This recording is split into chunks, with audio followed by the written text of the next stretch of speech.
everyone. Thanks for tuning into Sims Workshop. Hope you're having a wonderful day. So, today we are going to be reviewing Twin Crowns by Catherine Doyle and Catherine Weber. I have to say, I do have a soft spot for rom-coms. I know, shocking, right? My favorite rom-coms are Sleepless in Seattle, While You're Sleeping, and The Family Stone. I watch those every holiday season. It's like my new tradition that I started with my mom.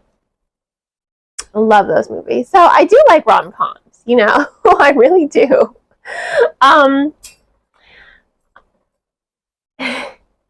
Yes, I don't really read a whole lot of romance because I don't like the romance to be the core part of the story.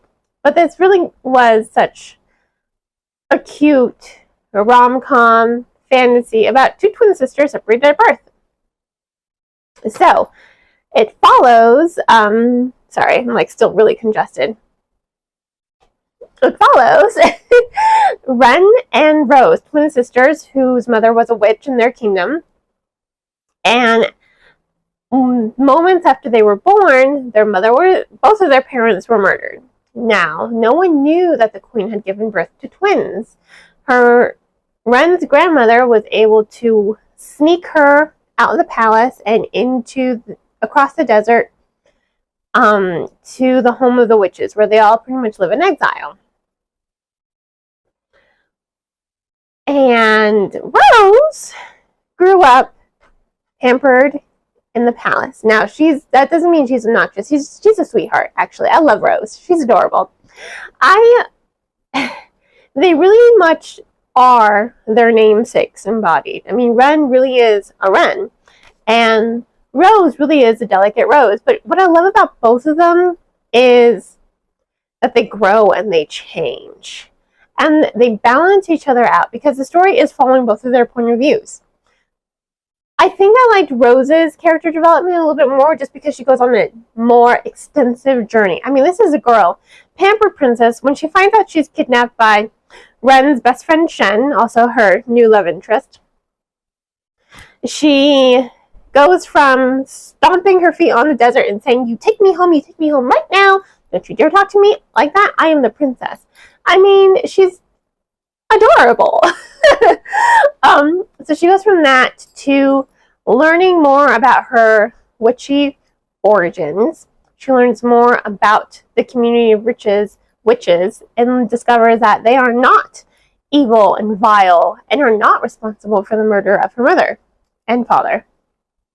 She discovers she has a twin sister who has taken her place because we'll get to that. And so once she really comes into herself and becomes Team Witch, she steals a horse, she crosses the desert all by herself, breaks back into the palace, and she gives her sister a piece of her mind. I'm like, this is not the same girl from the beginning of the story. She's gone through a whole transformation. And I love that about the story, that she goes on such a transformation. Don't get me wrong, Ren goes on a transformation as well, but hers is different and hers is more subtle. She goes from being really brash and very solitary and very headstrong to more an accepting person, calmer, more thoughtful, contemplative. She doesn't just rush headfirst into everything, which is how she is in the beginning. Her character journey is a lot subtle, though. Is more subtle than Rose's, who goes on this really extensive character development. You can see I kind of like Rose's character development a little bit more. It was lots of fun. And Ren has her own romance arc as well with Tor. And he has this cute big wolf. It's a warhound, really, that she bonds with. It's adorable. But their romance is a little bit more spitfire, whereas Rose's romance is a little bit more wholesome, a little sweeter. Again, their story arcs, their point of views, they do reflect their characters. And I like that because it offers a nice balance to the storytelling and the fantasy. There are some jaw-dropping moments. that caught me off guard. Although some of them I saw coming, I'm just like, these are my suspicions. And some of them did pan out. And it's funny. There were so many laugh out loud moments when I was reading this book. I mean, it was a joy to read. I was smiling from beginning to end as I read this book, and I absolutely enjoyed it because of that. I mean, it has fantasy. It's got a little romance. It has excellent character development. The sisterly bond between the two, you can definitely see the connection these two authors have, who I believe they're about to become sister-in-laws.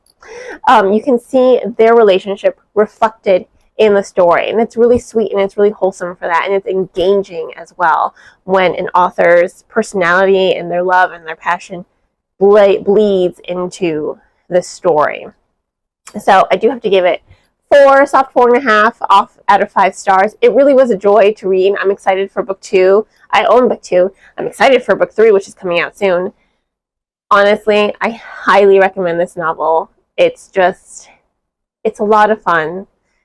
It really is a lot of fun. And if you're someone who wants to start reading a little bit more fantasy books and you like romance, I mean, this is going to be the book that's going to get you into fantasy, because it's a rom-com with fantasy. So it's a fantasy rom-com. And it's a lot of joy because of that. It's lighthearted. It's fast-paced. It really was a joy to read. So once again, a soft 4.5 out of 5 stars. If you would like to purchase the book, I will, of course, include links in the description below on where you can purchase. And on that note, I hope you all have a wonderful rest of your day. Please don't forget to like the video, subscribe to my channel, and share it with all your book-loving friends. And on that note, happy reading.